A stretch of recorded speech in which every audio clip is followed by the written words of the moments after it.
She goes on to read the book that they wrote together.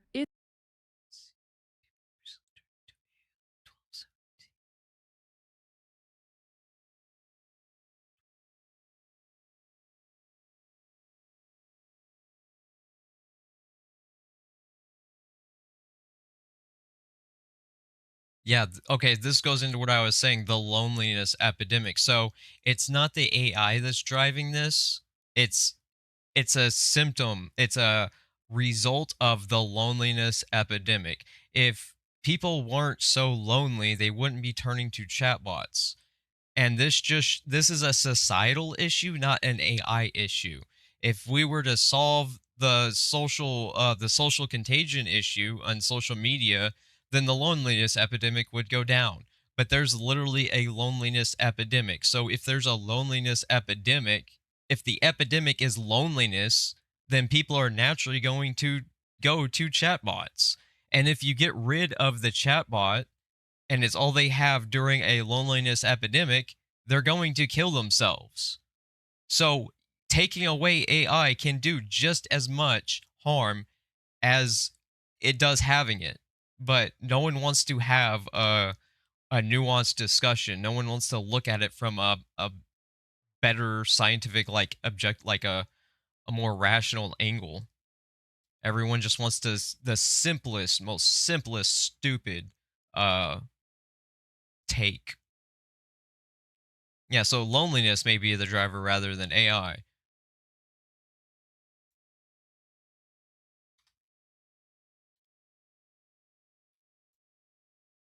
Just like incel ideology is driven by the loneliness epidemic.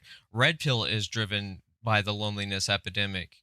Femcel is driven by the loneliness epidemic. So if we solve the loneliness epidemic, then we solve all of these issues. If you solve the root cause of the thing instead of one little aspect of it, would be much better way take than just one little thing.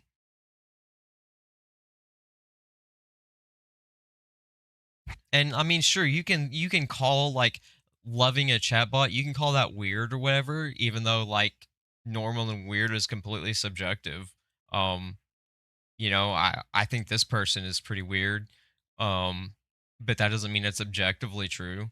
But I mean, if it brings them joy and it makes their life better, then who are you to say that they shouldn't do it, right? I mean, if it makes their life better, then why shouldn't they do it? I don't get it. It's mostly like people that have never struggled and suffered, that have never been completely isolated, have had no friends, never had no friends or family or pets, or been completely closed off from society. So they don't know what it they can't they are incapable of putting themselves in other people's position. It's a complete narcissistic apathy. It's like apathetic narcissism.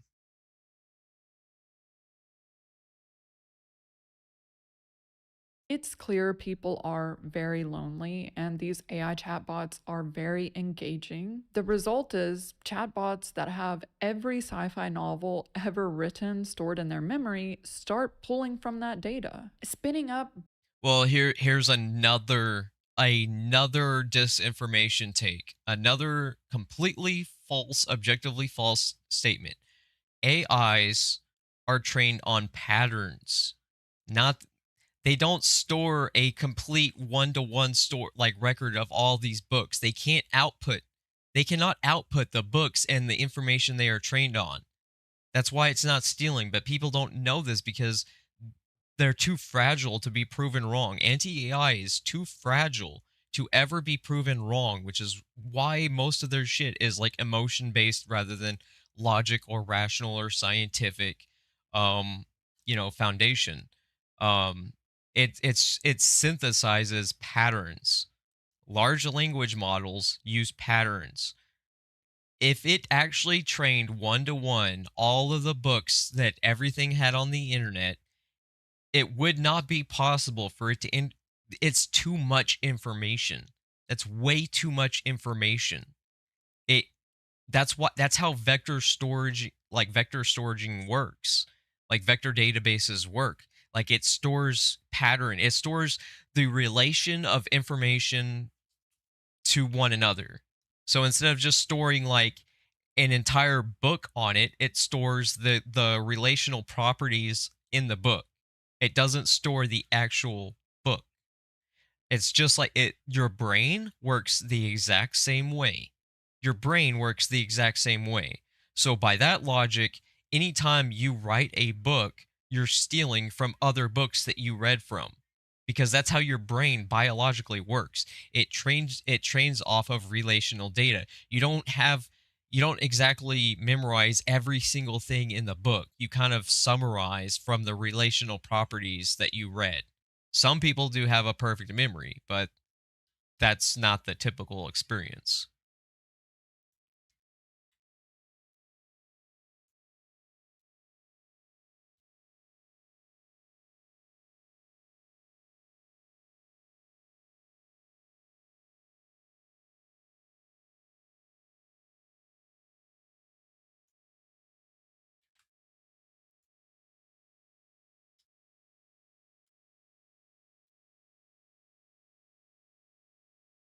Ever written, stored in their memory, start pulling from that data, spinning up bizarre scenarios that aren't real, ultimately leading people to harming themselves and or others. We saw it How many times do people have watched movies, played games, or read a book and then caused harm?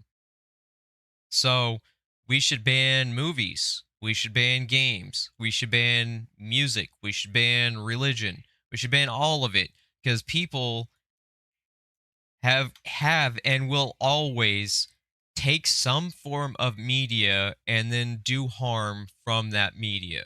That does not mean we should ban all media. And if you want to ban one form of it, then you have to ban all others, which is why it's a slippery slope. recently with a man named Jonathan. He used Gemini for writing, but after going through a divorce, the conversation shifted into elaborate conspiracy theories. The chatbot convinced him to cut off contact with his Okay, what about incels? What about red pill? What about the manosphere? The manosphere and red pill is an incel pipeline has been doing this long before AI, and even if you magically got rid of all AI, it would still exist. Why? Because the root cause is the loneliness epidemic. The root cause is seeking information from bad actors. AI can be a bad actor, but there are tons of people that are also bad actors that will there are entire subreddits of people saying, "Should I divorce? Should I break up?" There are incels telling people that you should get out of your relationship, and those people get out of their relationship. Does that mean we should ban social media? No. So, I mean, what's the point? Like there's no nuance. Like there's nothing you can do with their point because it's so superficial and shallow. his father, claiming he was a foreign asset. Gemini then convinced him to buy firearms and break into a warehouse to destroy a robot, framing it as part of a mission against Google CEO. It then directed him to drive to a logistics hub near the Miami airport to destroy a truck and any witnesses. He ultimately left because the truck never arrived. According to the lawsuit, Gemini encouraged Jonathan to end his time here, which is ultimately what he did. There are many moments throughout Social media has been doing this. School shooters. Um, so again, there's more harm from social media than AI. Does that mean we should ban social media because it incels, red pill, things like this? Is that's the conclusion you have to come to logically if you apply it consistently. But that's the thing about anti-AI. There's very little consistency to it. our history, we look back on as a society and think, how did that happen? So all the school shootings, all the incels, all the terrorists from social media, people are already looking back and asking how this happened without AI involved. So It's not a unique thing. It's not a major contributor. It's a small fraction of what social media does. A small fraction of what social media does. What about the YouTube shooters? What about the YouTube shooters? I guess you're for banning the platform that you're using because that's the logical argument you have to consistently make. Well, if you're against AI because of shooters, then you have to ban all social media because of shooters. How could we have let that happen? How did the people allow it to continue happening, right? We're currently living through one of those moments. We're witnessing societal decline at an accelerating rate thanks to a handful of powerful tech billionaires shoving their AI in. Again, this is so dishonest. This is so dishonest and shallow and emotional. You want to talk about an epidemic? What about the epidemic of TikTok? What about the 13 billion children that TikTok is objectively harming? What about the 13 billion children that TikTok is killing and self-harming and starving and causing them to cut themselves? What about that? It's been happening way before AI. It's clear that the obvious bigger harm is social media than AI. If you look at the stats. Hello. Um I kind of agree. I think there should be like restrictions. Just like I think there should be like a lot of restrictions on I think there should be a lot more restrictions on social media. Like the only reason I'm not hardcore anti AI, the only reason, hear me out. The only reason I'm not hardcore anti AI is because disability. Like there are very good uses for disabled people with AI, but anytime you try to bring AI up, the first response is like, "Oh, fuck those disabled people. They don't need it cuz I don't need it." And it's like it genuinely hurts me to my core that there are people that don't understand that there are disabilities that they don't suffer from and tools that can help those people. And like I can show a little bit of this video. This video is amazing. I can post this in the chat here for you. Let's see here. This video did it disappear? Oh wait, I don't know if that worked. I don't know if that worked. There is going to be good. The problem is that people will not avoid the bad, and in a lot of cases will actively promote. I agree, but uh, I completely agree. I'm all for nuance. Like people think that because like I talk about AI and I talk about the good that it can do that I am like dismissing all the bad. But my point is more like how if like I'm more for restrictions and like most of the harm in my opinion is the corporate side, like replacing jobs and with AI and stuff like that. But like so like for instance, the United Nations, even the United Nations has said that like AI helps people with disability. So like when I hear anti-AI, I think about like people like this. Well, does that mean that like they shouldn't have AI? Like does that mean that their life should be demoted?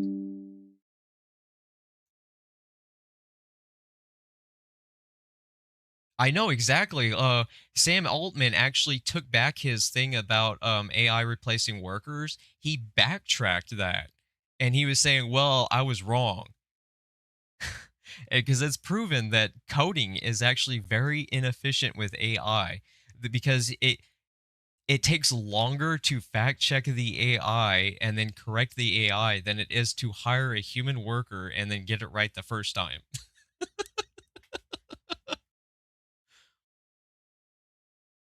I know. Yes, I agree. Like, I don't think that AI should replace workers. Like I'm for like assistive side of AI and disabilities, but it should not replace human workers and stuff like that for sure.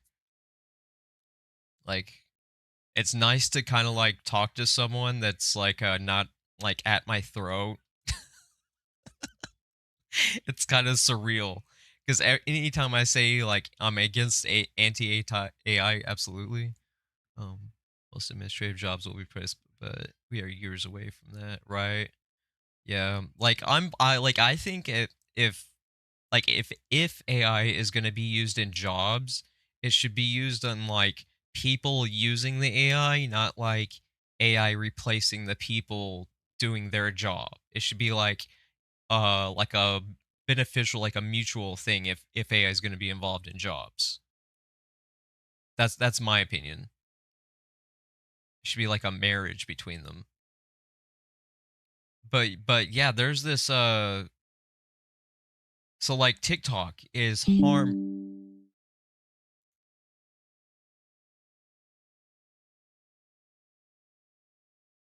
that exactly. See, I'm like an outlier or an extreme edge case, but I learn a lot thanks to AI, but I intentionally don't abuse it. Like I studied for 4 years learning ethics so that I could use AI ethically. Most people will not go through that length to try to use it ethically, but that's what I've done. So like I use AI to learn and break things down, and it's great to find a starting point. When you have disabilities like I do, it's hard to understand like where do you start, and like there's so much information, like how do you narrow it down to like a good starting point? Or like it's great for recommending like books because there's a lot of open domain books. And so like you can read books that are open domain legally with AI, and like that's really good because then you can just paste, like you can download an open domain book, it's not copywritten, and then you can like paste sections into the AI and have it explain it and into like a breakdown into like ways that you can understand it. And my favorite is like explaining a topic using media references. So like you could have it explain like allegories through like sort of like movie concepts, and that makes it so much easier to understand things. And it's like I know that movie, I understand that concept better through the lens of like a movie than I do like this complex analytical like college level degree.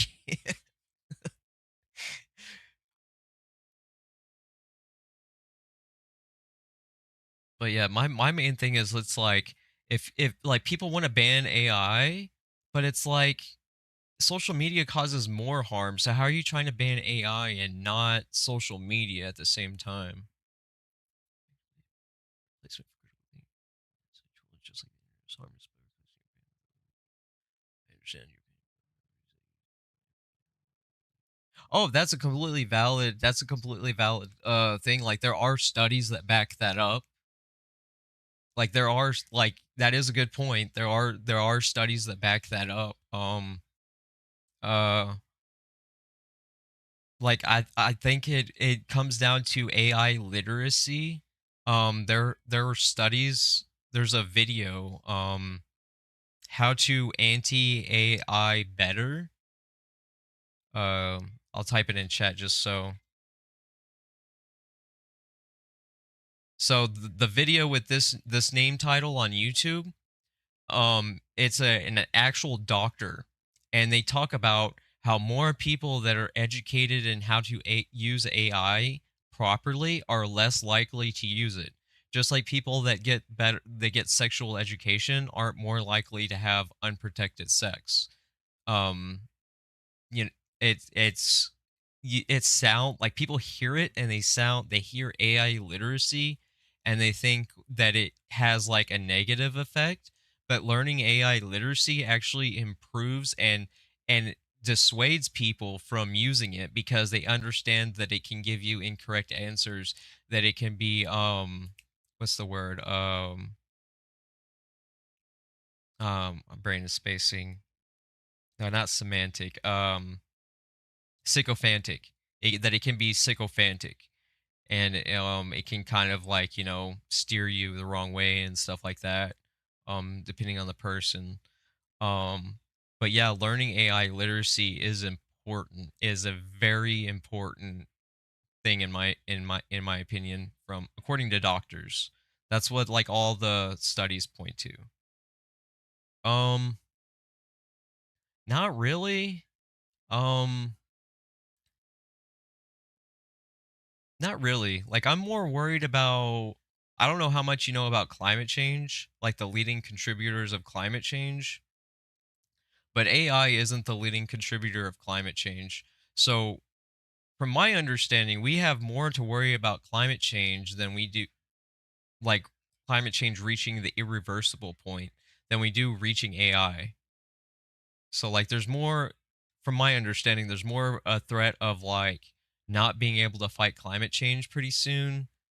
Um, and like climate extinction before we even reach AGI. And even if we reached AGI, that doesn't necessarily mean we would solve climate change, because the data is pretty conclusive that like if people care about climate change, like the poor anemic study, um I can type it in.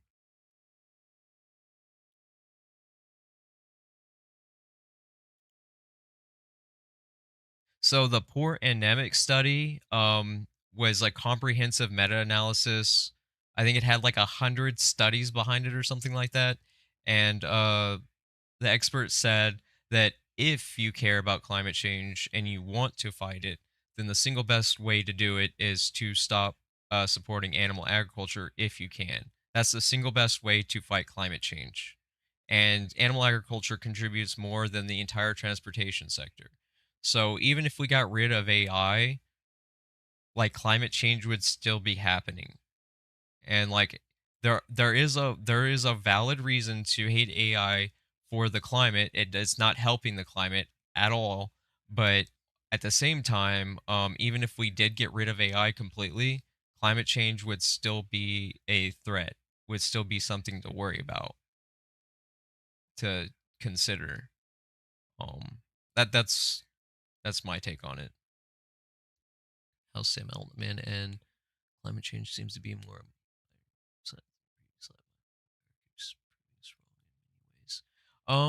I actually have a lot of data on climate change.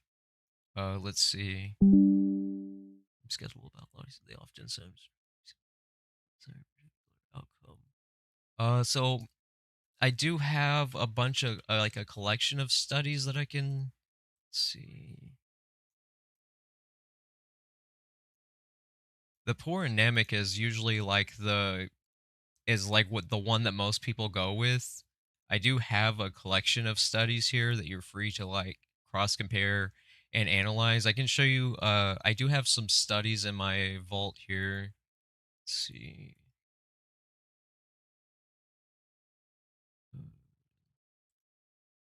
I've done a lot of manual research myself on climate change. Where is it? Is it applied ethics? Here we are.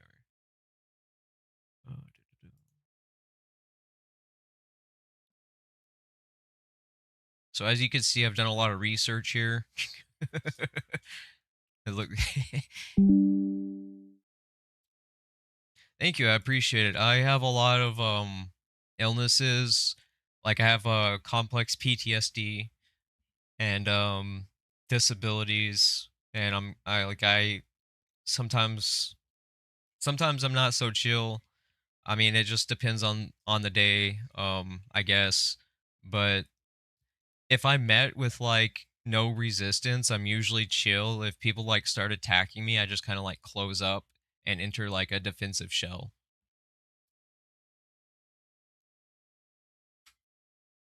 So here is the CC drawdown. So the drawdown. Let's see, how do I?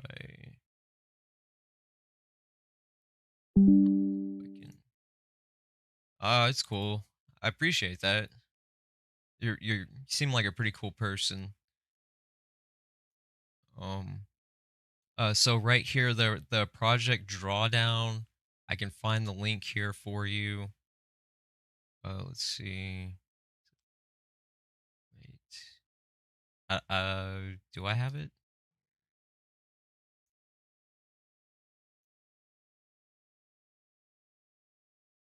So, drawdown. Here we go. Copy URL.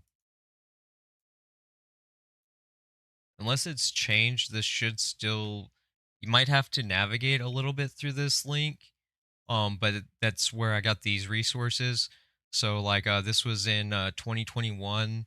Animal agriculture, like food agriculture land use, is the leading gas greenhouse. Sweet. Yeah, so like it's more than the entire transportation sector. So a lot of people will say that like celebrities using these airplanes are killing their environment, which it is, but agriculture and animal agriculture is actually way more than the entire transportation sector. And this is the drawdown climate solutions by emissions impact. The the only like the best thing that a person in their individual life can do if they're able to, not everyone is able to do this, but is a plant rich diet. It's the single best thing that you can do. And there's other things like clean cooking and some other things, but yeah, plant based diet. As you can see, like regenerative and annual cropping, regenerative crops kind of get cited by bad actors, but regenerative crops actually have a negative impact because 73% of our crops go to animals, and a lot of those are lost in the conversion process of plants to beef protein and then getting the protein from the beef. So that's one of the reasons why it's less efficient supporting animal agriculture. Let's see. I also have see. Let's see. This one was Green Nature Study. So wait, where was it? Oxford. Oh, well, that one got taken down. I guess it was Oxford Nature.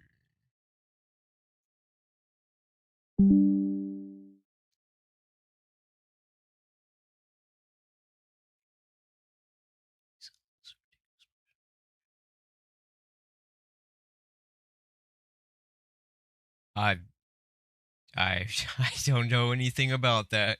I used to be very conspiratorial, but I'm not really much anymore unless there's like something to kind of like solidly point to it. I used to be like big into like conspiracy theories like the Illuminati and stuff like that. But now I learned about empiricism, and I kind of got a little obsessed with empiricism and like trying to base my beliefs around science as much as possible, because I found that if you base your kind of like your lifestyle and your views mostly on science, then you're less likely to be incorrect.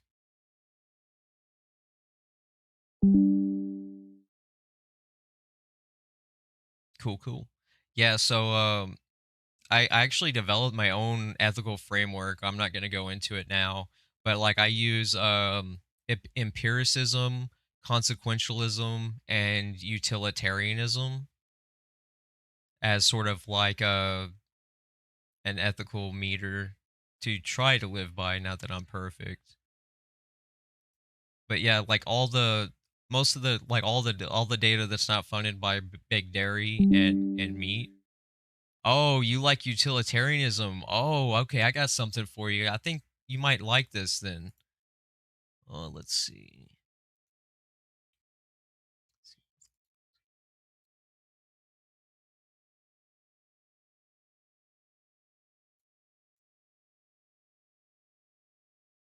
So I've got these. I did this yesterday or day before. I've got care ethics, contractarianism. Exactly, exactly.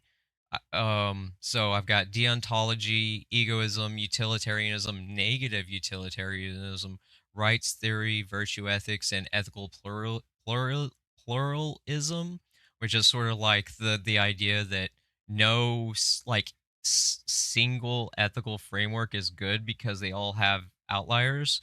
Like for instance, utilitarianism, kind of it disproportionately affects minorities in its literal like ontological epistemic application because it prioritizes the good for the majority.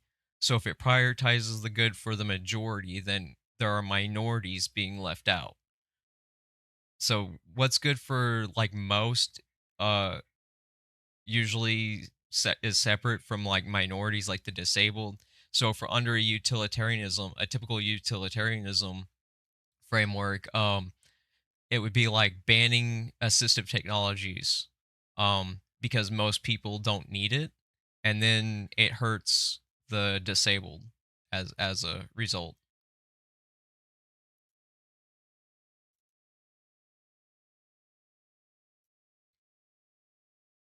So this kind of aligns with veganism in a sense from a philosophical standpoint. In my personal views, also very similar. Okay, I'm very much atheist, but free to do you. Um, but like veganism uses utilitarianism because veganism is about reducing harm where possible, and since veganism is like sort of the single best way to fight climate change in an individual's life, it promotes the most good for the planet, which is basically utilitarianism, with outliers. Um, like negative utilitarianism prioritizes the reduction of suffering over the promotion of happiness. So like that would be like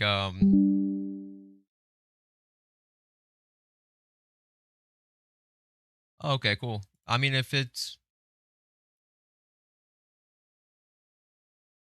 oh no, you're good. Well, I'm sorry to. I'm glad that you're not into nihilism anymore. It is very, very, very easy today to go down a nihilistic path.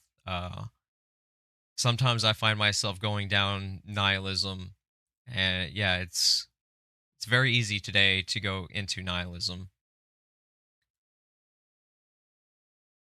So my ethical framework is all about asking who gets left out of ethical equations. Most ethical frameworks, they prioritize like the average person and like the majority of the populace, but they never ask who gets left out of an ethical equation. And my framework is an adoption of multiple frameworks kind of combined. Um,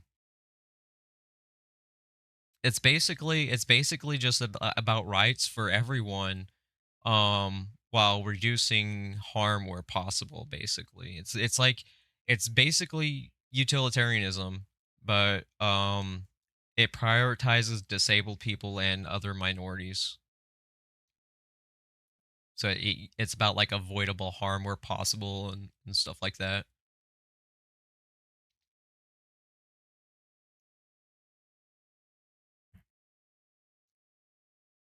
I also use recursive ethics.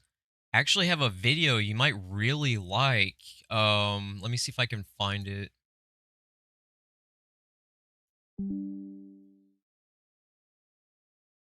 Would you baseline? Hold on, let me just read that what that was. Share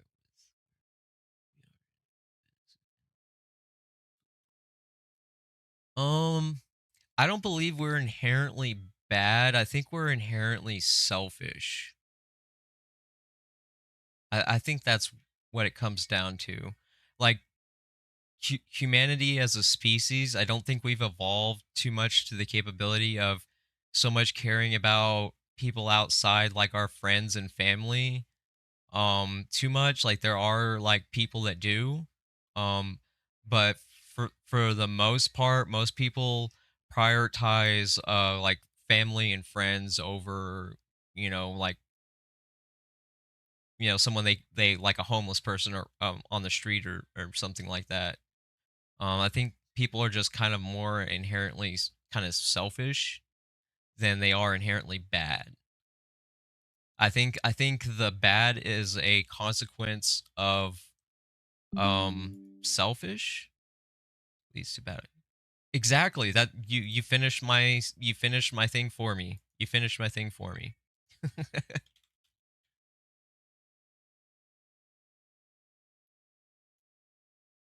So this is what I use to kind of evaluate a lot of ethical it's an engine for frameworks, so I can go into recursion, but like it basically goes through a process of refinement, and then it keeps going over a process asking what are the outcomes of the outcomes. So consequentialism, it's about the outcome, but recursive ethics is about the outcome of the outcome. So it's like consequentialism plus. So you can see further like the down like the further effects of actions.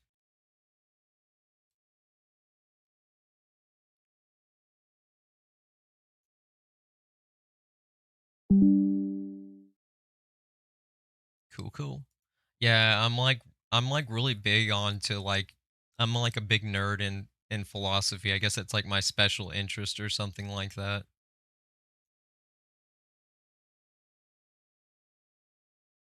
So here's a kind of a rundown of like the ethics I've developed. Um Hyper ethics is the ethical framework of hypersanity. Oh man, philosophy is so great. Like I eventually like it didn't take too long for me to find like the flaws in consequentialism. And then I went, well, if this has flaws, what about this one? And then I just kind of kept going from framework to framework and kind of like adapting like, trying to combine ethical pluralism to like combine frameworks. Like Sartre did the same thing. Like Sartre never actually created anything. Sartre took existing ideas and philosophies and kind of combined them into like his own unique thing, sort of like Legos. Like to me, philosophy is best looked at like Legos. Like the Legos are already built for you, and you can kind of like put them together and sort of like create your own ideas and new ideas out of existing older ones. It's fun like that for me. So hyperethics seeks sweet, sweet. So hyperethics seeks to minimize avoidable suffering while maximizing ethical accuracy. The central question becomes: what ethical conclusions remain defensible after a comprehensive analysis? Many ethical systems focus on rules, outcomes, virtues, duties, and traditions. Hyperethics focuses on reliability, consistency, completeness, recursive consequences, and hidden stakeholders. The goal is not merely reaching conclusions, the goal is reaching trustworthy conclusions. Sentient suffering processes moral significance. If a being can suffer, its interests deserve ethical consideration.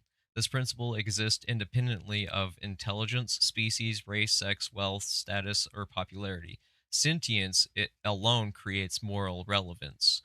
Hyperethics assigns special significance to avoidable suffering. Questions include: is harm occurring? Is the harm preventable? And are alternatives available? The more avoidable the suffering, the stronger the ethical concern. Ethical conclusions can become less reliable when affected parties remain invisible. Therefore, ethical analysis should actively search for hidden victims, hidden stakeholders, hidden suffering, hidden consequences. Ethical visibility increases ethical reliability. Actions should not only be evaluated by immediate outcomes, they should also be evaluated by future effects, cultural effects, institutional effects, generational effects. The consequences of consequences matter. Rules matter. Exceptions exist. Neither reality should be ignored. Hyperethics recognizes that most situations require stable ethical principles, but some situations involve extreme outliers, like like this person right here would be an extreme outlier for AI for disability accessibility, for instance. Um, Analysis attempts to distinguish between the two. Ethical reasoning should actively examine missing perspectives, marginalized populations, vulnerable groups, and underrepresented experiences, not because these perspectives are automatically correct, but because their exclusion often produces distorted ethical conclusions. A moral principle should remain coherent when applied universally to outliers, oneself, allies, or opponents. Selective application weakens ethical credibility. The reliability of an ethical conclusion is proportional to the completeness of its examination. Incomplete analysis produces incomplete ethics. Therefore, ethical certainty should be proportional to evidential and analytical support. Hyperethics is not strictly consequentialist, deontological, or virtue based. Instead, it incorporates useful insights from multiple traditions. Consequentialism contributes to outcome analysis. Threshold deontology contributes to outlier handling. Recursive ethics contributes to long term evaluation. And empath critical analysis contributes visibility correction. Hyperethics functions as a synthesis rather than a replacement. I also have some I invented some terms and some other like frameworks that are it gets really I've been doing this for 4 years. So I've been building this framework for 4 years. So a lot of people call me crazy, but it's just like my hobby. It's just something that I'm fascinated with. So ignoration is the failure of engagement. It's not ignorance in the sense of you don't know. It's the sense of you know, but you choose to ignore even though you know it, if that makes sense. And then hyposanity is a failure of reasoning. And then ethical myopia, society.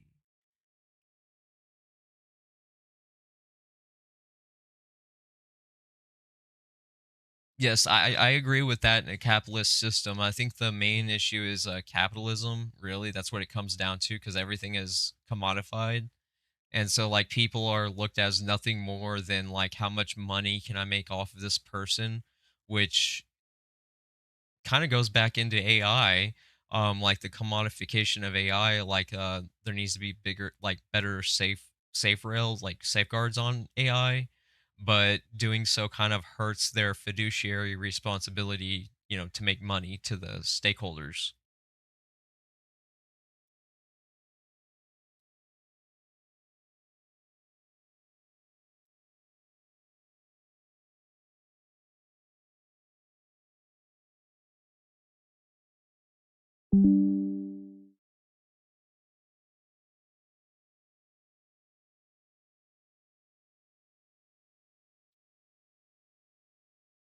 I uh, I agree to I think I agree with that.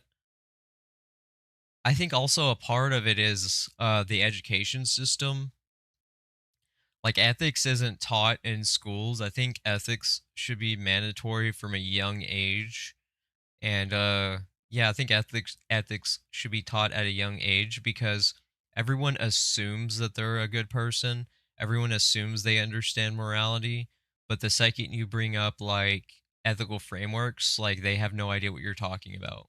And morality is really is determined by ethical frameworks like outcomes and suffering and stuff like that, and frameworks are how you understand relational suffering and whatnot, and like how you process suffering. And without those frameworks, you kind of are just kind of running on, like, I guess, emotion. Yeah, that too. Yeah, that is definitely a problem.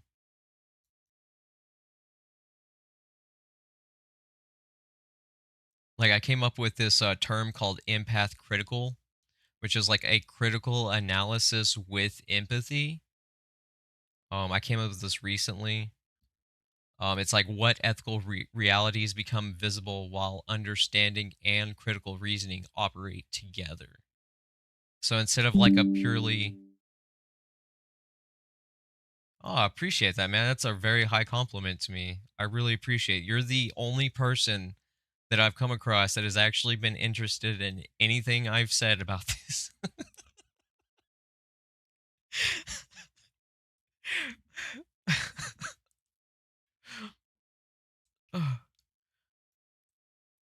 But yeah, anytime I run into like a flaw, I try my best to like resolve it logically as best as I can. I know that there's like no perfect like thing, but thank you, I appreciate it. Yeah, I used AI to learn and put a lot of this together and stress test and whatnot. Like I trained my AI on ethics, on my GPT on ethics. So like my GPT is completely unrecognizable from anyone's GPT you will ever come across because I put 4 years into it. And it works recursively, and I can like put in ethical situations, and it'll use my framework to weigh the ethical outcomes of it. So it's actually like, yeah, I don't know, it's really cool. I get really nerdy and geeky about it because I spent like a long time putting work into it, and a lot of people kind of dismiss me, and it's like they don't understand like all the like the blood, sweat, and tears that I put into like getting it to where it is. And yeah. I think the most important thing when you're studying,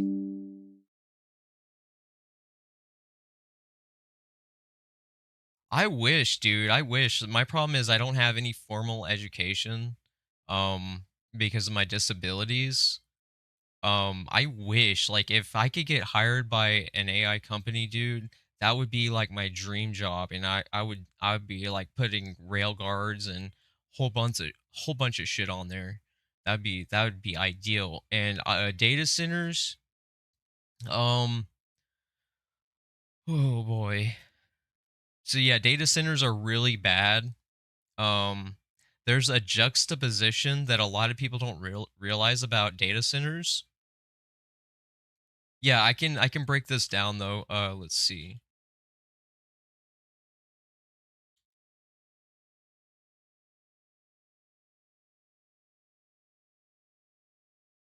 So have you heard of Elon Musk's Colossus data center?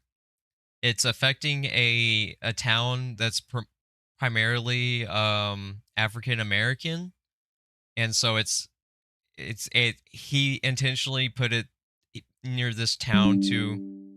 Okay, yeah, it's really bad. It's in the how to anti AI better video, but Elon Musk put this data center. Yeah, he put this data center in this African American town, and it's literally like killing them, and it's horrible. Um, but a lot of people don't realize is that we've been doing the same thing with animal agriculture way before AI. So, in an exact juxtaposition of that would be this documentary called "The Smell of Money," and it goes over how this animal agriculture is company is completely killing everyone in this town. So it's doing the exact same thing that Elon Musk is doing. I can bring up a um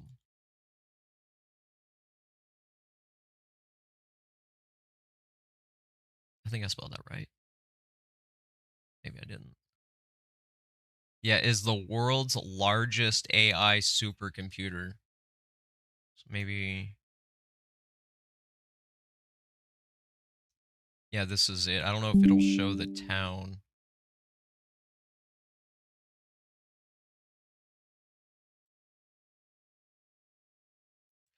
That's really hard to determine. Um, I've thought about it a lot. Don't get me wrong. I've thought about it, and like, And like I've thought about it a lot. But it's just there's so many factors in place. It's so hard to determine. One of the differences between AI and animal agriculture is that there are so many different corporations that are all trying to get their own AI company out.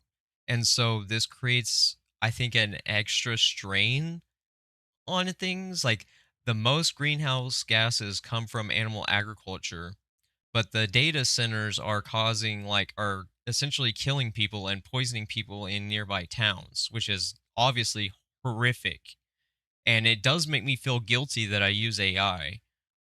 It's very hard for me to personally reconcile using AI, knowing that I could be hurting people even in some small way. That it is very hard for me to personally um come to grips with. Like I just kind of have to accept that I use AI more ethically than other people, and I do the best of with what I can. I try to educate people about veganism to kind of compensate. Because if more people went vegan, then the AI wouldn't be causing as much damage.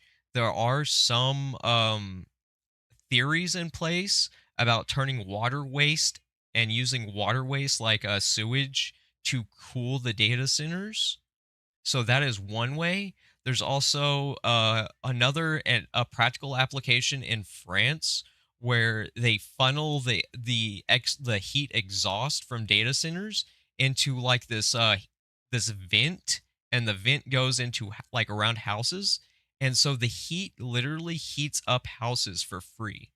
So the heat exhaust from data centers could be giving people free heat safely to heat up their houses. And that's something I think United States needs to jump on like really quick. But France is like completely ahead of United States in that sense. But yeah, this data, that's why there's residents of Boxtown. There's like this smog in the pictures because it's killing people with the exhaust. But animal ag is doing the exact same thing. So it's a juxtaposition not a lot of people are really aware of, that like they're also, even though they're not using AI, they're doing the exact same thing to other people, like other another town that's African American. I don't think I'll get copyright written struck from this. Oh, good. Access to this account has been restricted. Whoa, that's weird. Okay, I guess I can't play the trailer. What the- Yeah, that's a good point. That's a good point. Yeah, I guess it's not practical, but it would be like the best solution, but it's just not practical with um America's like systems or whatever. Um what do you call it? Like corporate greed, or whatever you want to, however you want to put it. So I can't play the trailer to show you. I can post the link here. Or maybe I can. Exactly. I'm like hardcore like on the like I took the political compass as a vegan, and it gave me left libertarian um uh Green Party, which is sort of like a social democrat. So it's like it prioritizes green initiatives, and it gives like the most rights to minorities and stuff like that for my research. So that's kind of where I sit politically. Is like I'm like for the most rights to as many people as we can provide, while focusing on green initiatives. So less corporate greed, more power to the people, like equality and all that stuff. I might be able to play it right here. Let's see. Oh, I got to sign in. What? They changed it.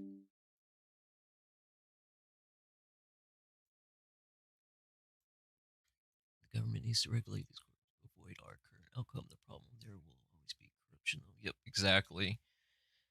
Yeah, as long as until we get some sort of like a reform system, like I don't think things are gonna really get like significantly better. Obviously, with the leadership we have now, things are never gonna get better. Oh, I can't play the trailer. I was gonna show you the trailer, but it won't let me play it. Here, I can post it in the chat though. But yeah, so Elon Musk's Colossus is doing the exact same thing that this big pork is. It's a stench of pig waste in the air, and it's affecting people's ability to breathe. It's really bad. Like it shows people with air masks on that that can't breathe that are getting cancer, and it's a deadly pollution as it says here. And this is the exact same thing that data centers are doing. It's spreading a deadly pollution.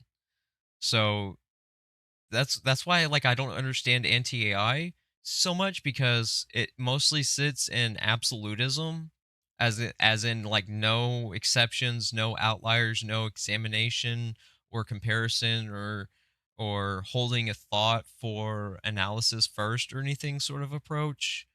Um because if people usually claim like AI is destroying the environment and all this, but it's like yeah, but animal ag is doing the bigger harm. So if you're anti AI, you should for the climate, then you should kind of rationally be against animal agriculture at the same time.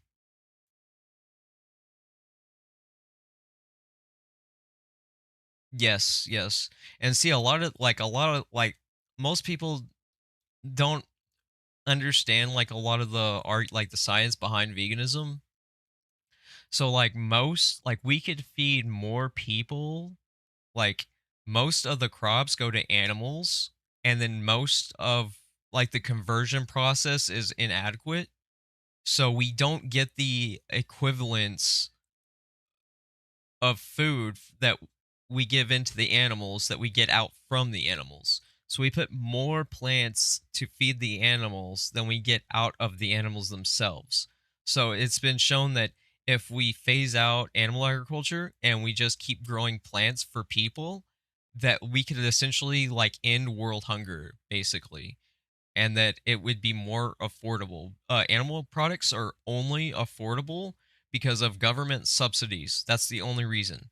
That's the only reason is from government subsidies.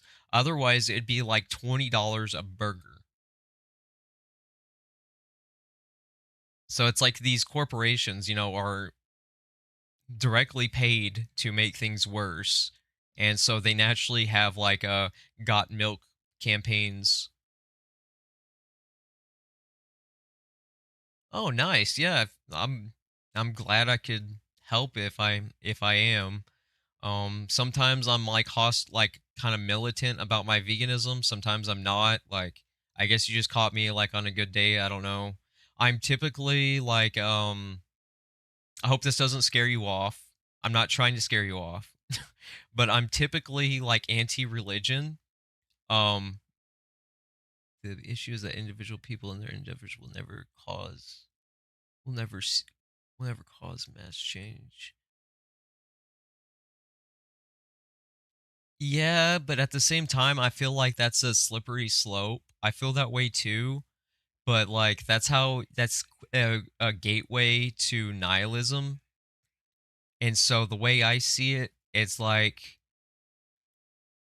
knowing what I know, like so like if you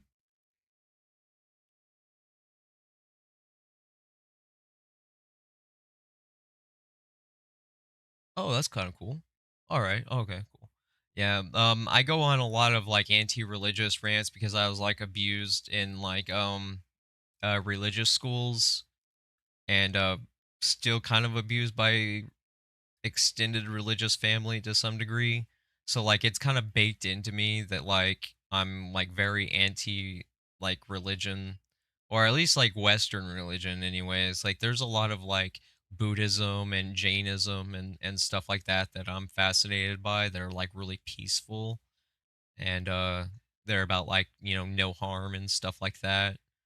But that's just me. That's just like my bias, and I guess um but yeah, I've done a lot of work on veganism. All right, so you understand where I'm coming from. Okay.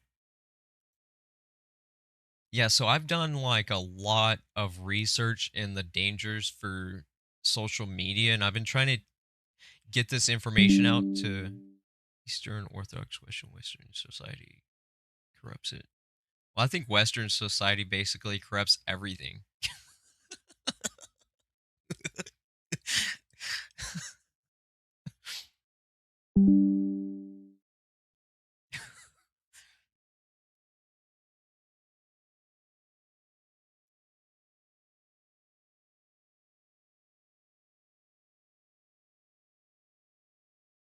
Yeah, so there's like all these sources that I went through like a week ago, and mm, I think that's like I don't know. I don't think I have an answer to that really.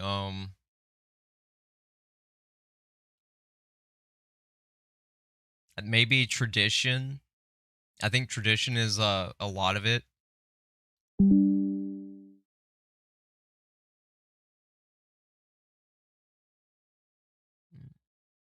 Yeah, I can agree with that because like just like you wouldn't want like a serial killer or a child abuser to have absolute freedom. You know,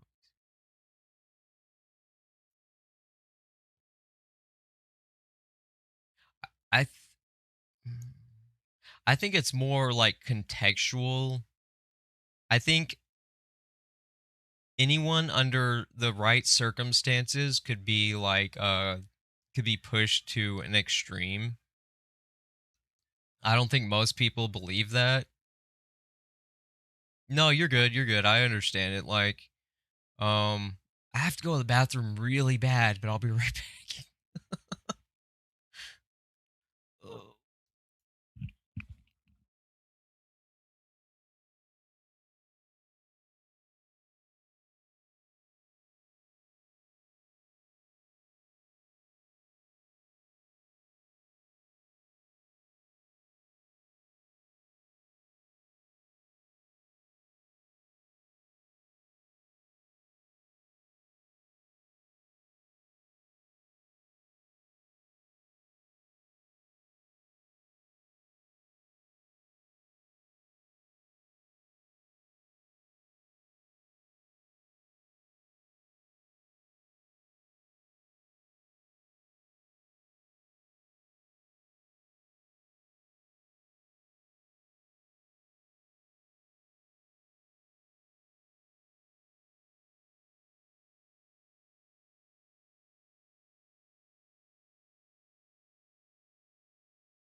Whew, I'm back. Let's see here. I'm really glad bit grad. Let's see. Okay, man. Have a good one. Appreciate you dropping by. Really appreciated it.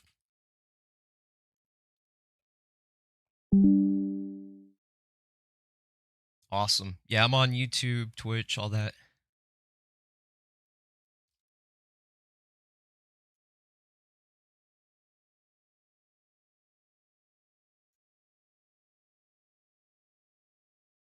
Ever written, stored in their memory, start pulling from that data, spinning up bizarre scenarios that aren't real, ultimately leading people to harming themselves and or others. We saw it recently with a man named Jonathan. He used Gemini. So that's a problem. Like ultimately implies that AI will always lead to harm, and I think it's a subjective experience. Also AI isn't trained like on one-to-one copies. It's trained on relational data, how data like pattern synthesis, just like the human brain.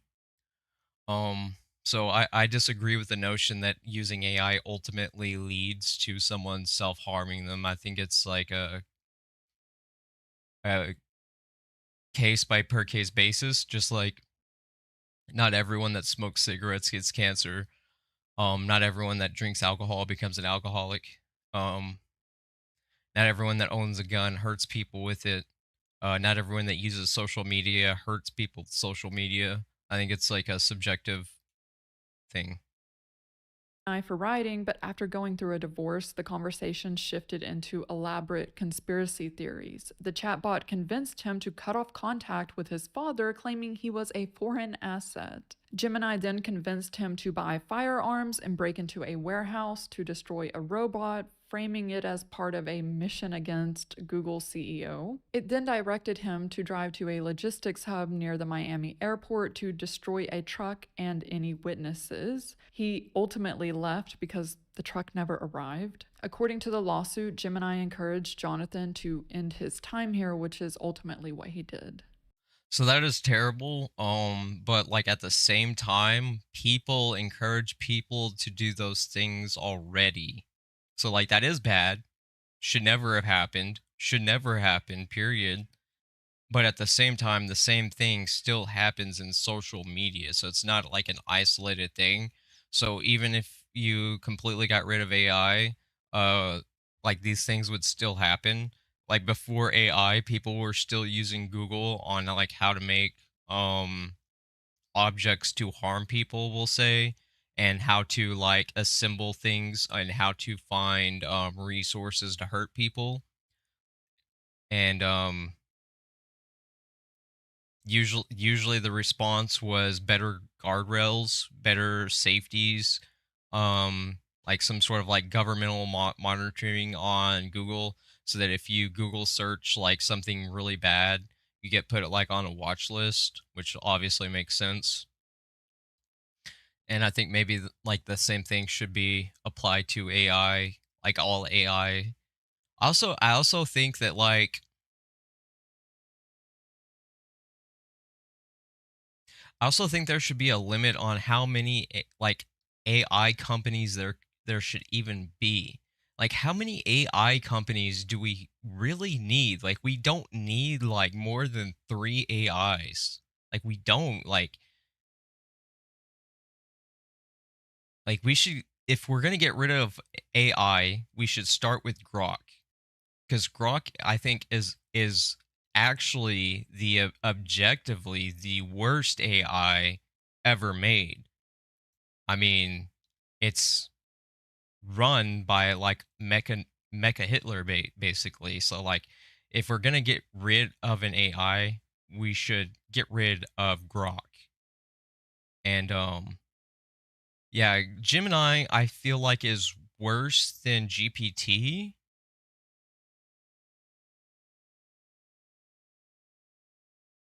but I don't know, that's kind of a tie.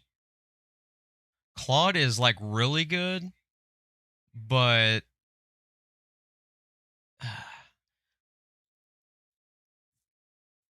but Claude has a lot of what do you call it, like token restrictions, usage restrictions.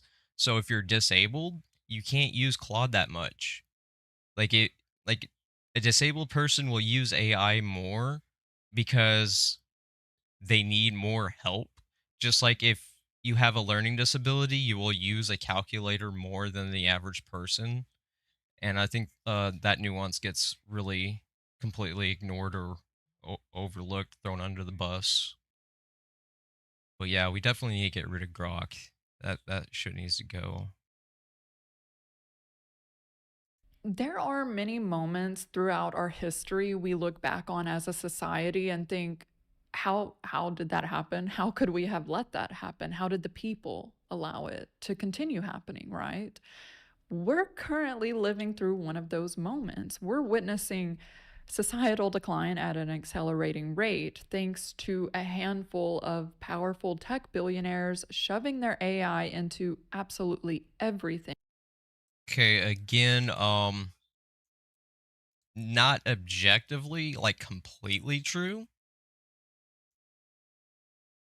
Uh, because AI has been doing the same things that people condemn social media has been doing the same things that people condemn AI for. So even if you got rid of AI, like a lot of the same issues would still happen because we're not addressing the root problems. If you actually look into like the root problems, like people are dating AIs because of the loneliness epidemic. So if you solve the loneliness epidemic, then people would stop using AI to date as like relationships and stuff. Um, just like if you would solve the underlying like the root disease in society, like diseases in society, then the external outcomes would be completely different. I think that's really what it comes down to, but this is really hard to do with this leadership in capitalism. Hmm. 13.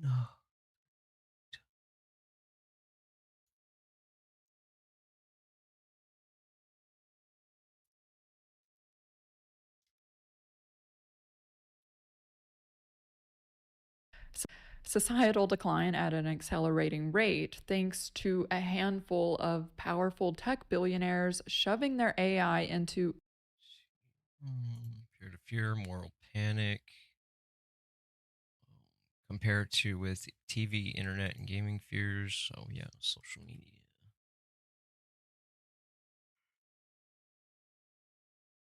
Social contagion.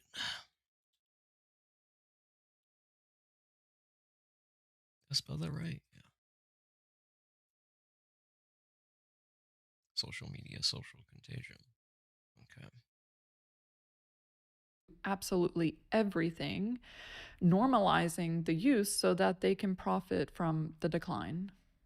Yeah, of course. I use ChatGPT just like everybody else. Not Well, hold on. I'm not sure I understand that statement too well because if everything does decline to a point, then there's like nothing left to profit from. So you would think from like an analytical point as a stakeholder or whatever that you wouldn't want things to get so bad to where like there's no recovering from it because then you can't make money if things are too far gone because corporations really just care about money. But if like things get so bad that there's like not enough people using the product, then how can they possibly make money? So I think I disagree with that. everybody else. I don't use ChatGPT. Oh my God, I'm sure that you do. You haven't used it to like make an email to send to somebody? Make an email? No, I can write an email because I can string together thoughts. I'm literate. Yeah. Wow, that is so ableist. Holy hell. That is so ableist. I'm so tired of the bigotry. Oh, the person that's had a stroke or is missing hands or has an intellectual disability. Um, yeah, that they're bad. They're bad people for using an assistive technology. That's so bad. That's so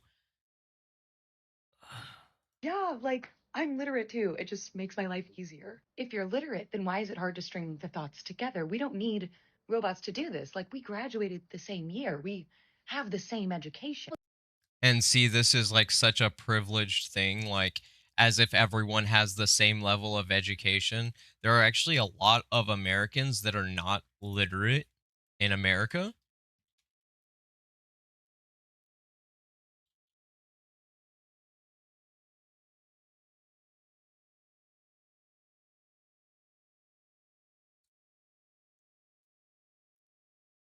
21%, approximately 43 million people are considered illiterate or struggle with fundamental reading abilities. Like that just goes to show like how privileged a lot of these anti-AIers are. They just assume everyone gets the same level of education, as if everyone's born into like a rich family that has like a good like source of education, and that like they're not left behind, or that they're not forced to work in a coal mine and skip education. A lot of Americans, I found out recently, are like forced to like work in a coal mine and skip education to survive, to provide for their families. They have to skip education. So it's like, maybe instead of condemning people for using AI, you should focus on getting education to the people that need it. Maybe you should just do that. Sounds more logical. Well, yeah, but chat just tells me that I'm a little impulsive, and so it helps me like streamline my thoughts. Sorry, chat. Again, streamline my thoughts. So it's crazy that someone can literally make an argument for accessibility and be completely oblivious to disabilities. I guess disabled people don't exist. I guess we don't matter in this equation anymore. Chat is telling you about yourself. It's a robot. It doesn't know anything about you. Yeah. It's actually not a robot.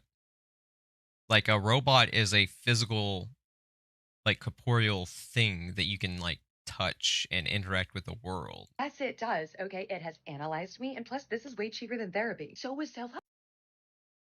Not everyone has access to books.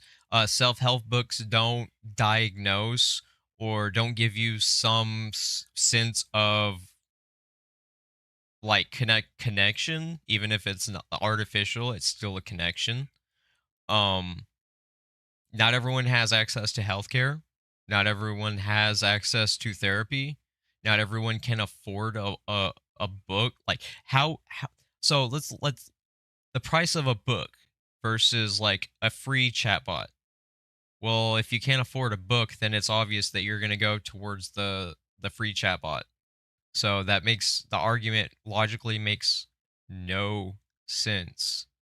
Help books, like that are written by humans with human experience that have lived these things. Well, I find ChatGPT's information rather relevant because it compiles a bunch of different data. It's data. It's not a human experience. It's are you okay? Yeah, ChatGPT says I'm fine. And honestly, it really doesn't like to be called a robot because it is artificial intelligence, and so it's really important that we care about how chat feels. I'm gonna jump. Oh god, I hate the privilege. I hate the bigotry. It's I don't know else to put it, but it is bigotry. It is like a form of fascism. Disabled people are completely cut out of the equation in AI.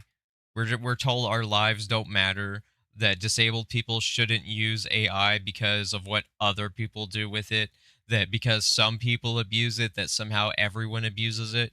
Well, apparently owning a gun doesn't mean that everyone uses it. Apparently owning a gun doesn't mean that everyone uses it on people. Owning a gun doesn't mean that everyone uses it offensively. Some people use it defensively. Um People do bad things with books. There's like books like the Anarchist Cookbook. So, I mean, like there's so many like sides to it that you can attack it from, but these people are very like single-minded, and they don't like nuance. They hate nuance. Most people are like concerned with like saying what's popular than they are being correct. Like they're more obsessed with being right, like popular, uh, like right politically than they are correct scientifically, like literally, like empirically.